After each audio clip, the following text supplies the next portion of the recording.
believe in Kevin. Kevin's doing play calls for multiple years in this league. Two-time head coach while doing the play calling. So there's no faith or love lost in Kevin calling plays. We think he's the best play caller in the league. So at the same time, as overall and as the leader of this offense, I got to make sure everybody's around so we can execute those plays that he's calling, so we can show that he is that guy that we believe in, and that the world and that the NFL world knows that he's one of the best play callers in this game. Deshaun Watson just cracked open the Browns' secret vault, and what spilled out might make Shedeur Sanders wish he'd transferred to NASA instead.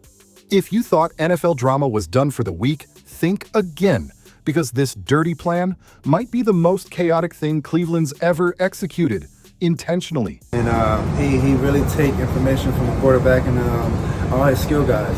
And he wants to maximize our opportunity and what we're seeing on the field. And then he draws up him and Ken this year is doing a heck of a job of meeting together, communicating together in the offensive meeting rooms and also in the QB room. So we're not just hearing one voice, we're hearing multiple voices, and they're on the same page, as you can see, as what I can see. You guys haven't seen it yet, but yeah, I mean, Kevin is definitely, like I said before, he's the one reason that, big reason why I want to come to Cleveland. It's starting to feel like the Cleveland Browns are secretly running a reality show instead of a football team.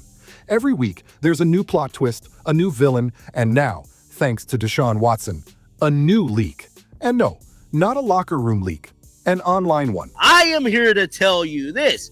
It's not yesterday victory that is making the headlines. What is making the headlines is a series of events that has been happening behind the scenes involving one of the quarterbacks that hardly ever get talked about. That is Deshaun Watson. Now, we know Deshaun Watson has been on the injury reserve list for quite some time since he hurt his Achilles. Now, I am here to tell you, I have been one of the people saying that I truly believe Deshaun Watson will play at some point in time in this 2025 season. So apparently, Cleveland's latest scandal doesn't come from a fumble, an interception, or a late-game meltdown. It comes from Deshaun Watson's thumb. While everyone else is preparing for Sunday, he's out here liking videos calling out his own head coach, and fans are treating it like he just dropped classified documents. I don't know if I've heard you, and I'm sure you're like everybody else. Everybody comments on Shedeur Sanders and the Cleveland Browns quarterback situation. There's an interesting twist developing. Mary Kay Cabot, the longtime reporter for the Cleveland Browns, she was on a radio interview or a podcast interview yesterday, kind of indicating that by late October, there may be a fourth man in the ring by the name of Deshaun Watson. Let's rewind this soap opera. The Browns just beat the Miami Dolphins 31-6, a rare dominant win that should have the dog pound barking in joy. But instead of celebrating, the internet's whispering. Because the real story isn't the scoreboard, it's who didn't play. Now, something that we have to talk about is Deshaun Watson actions that has been transpiring online.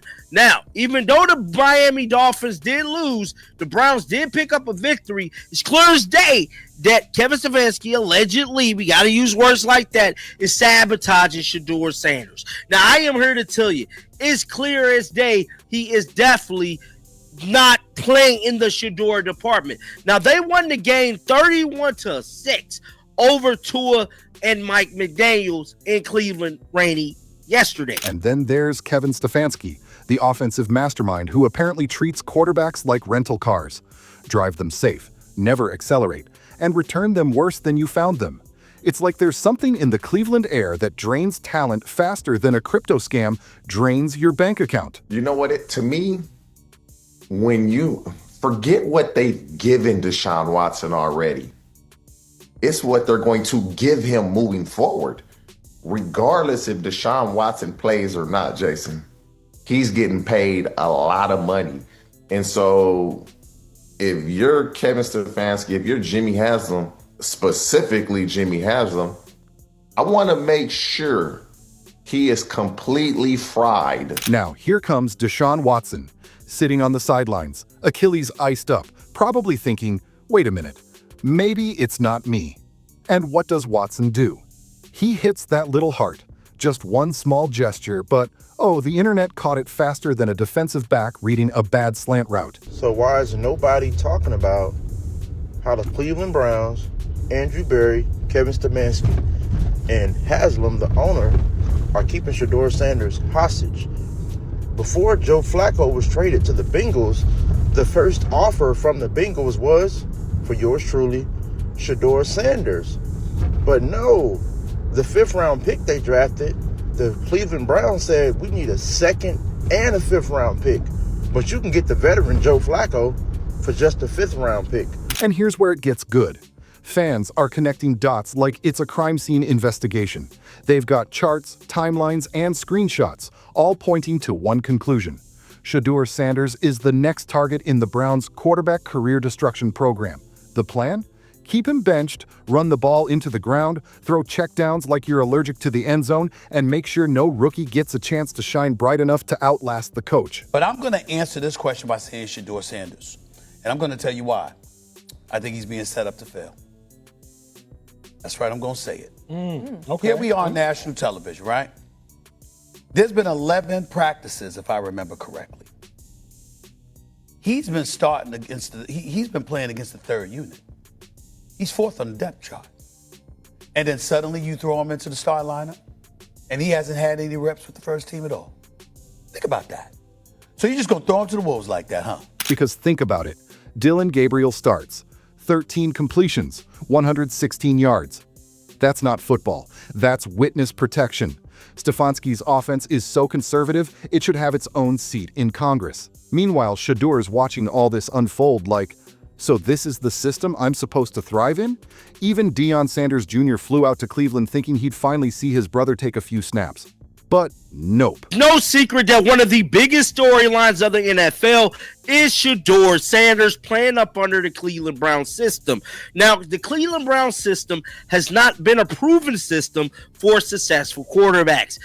And quite frankly, it's looking like one of the worst systems to ever be in if you're a National Football League quarterback. Kevin Stefanski, coaching ability on the offensive side of the ball is looking very scarce. Now, yesterday, they walked away with a victory against the Miami Dolphins. He sat through the rain, the handoffs, the endless 3-yard slants, and probably thought this offense has less creativity than a Madden simulation on rookie mode. That Deshaun Watson likes goes viral. Everyone's dissecting the meaning like it's the Da Vinci Code. Was it accidental? Was it intentional?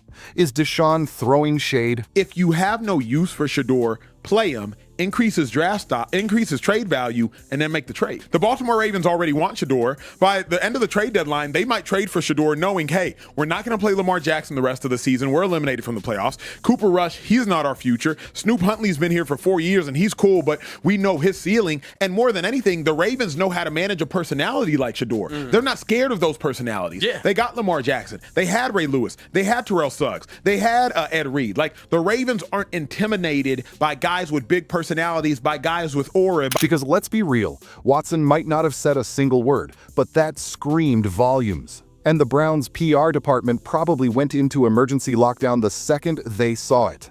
Now the fans are split. Half of them are ready to defend Stefanski like he's the inventor of football. The other half are convinced he's the grim reaper of quarterback development. For the fans, most of the fans see that, like last year we had, injuries at quarterback. So you have different, styles of quarterback. You have a guy that's a runner. You have a younger guy. You have a guy like Joe who's a vet, who don't really move as much as me or DTR or PJ. Do that change the thought process of calling a game? Well, I'll be honest with you. I was pushing for AB to re-sign Flacco and trade you for a bag of peanuts. In fact, the only reason you're here is because the Haslams are morons. I don't care about the money, but if we had all that draft capital back, I could have gotten us to a Super Bowl. And everyone's asking the same question. Why bring in a talent like Shedeur Sanders just to keep him wrapped in bubble wrap? Some people think Stefanski is protecting his job. Others think he just doesn't like change. Or maybe he sees Shedeur as a ticking time bomb of potential, one good game, and the whole city starts chanting for a QB switch.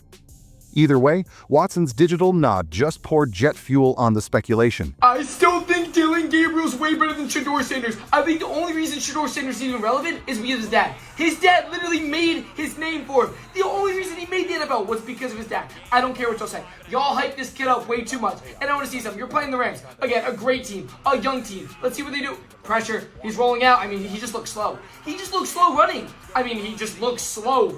So he has no pocket awareness. He can't escape pressure. Can he throw at least? Can Shedeur throw at least? Dropping back. Pressure. Collapsing again. Oh, he just got flatlined. And maybe, just maybe, Deshaun Watson wanted people to notice. Because no one else in that building's going to say it out loud, but everyone's thinking it. If the Browns keep hiding their best talent behind stale play calling, they're going to waste another generation of quarterbacks. So here we are again. Deshaun Watson didn't say a word, but in Cleveland, even silence goes viral. Do you want Deshaun Watson to play? Because I'm nobody. Nobody will know. And he says, you know what? Contrary to what everybody's saying, I want him to play. He gives us our best chance. Winston doesn't. No matter what you guys are saying. What is your comment to Stefanski then? You're a bad coach, or I disagree with you, coach. Because I think at this point, there is nothing to lose. He should be, if he truly wants change, it should have already been made. And now all eyes are on Shedeur Sanders. How long before he gets tired of watching from the sidelines? How long before Deion starts making phone calls?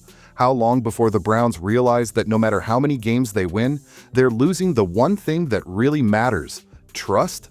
Because in Cleveland, the scoreboard never tells the whole story. The real action's always happening behind the scenes.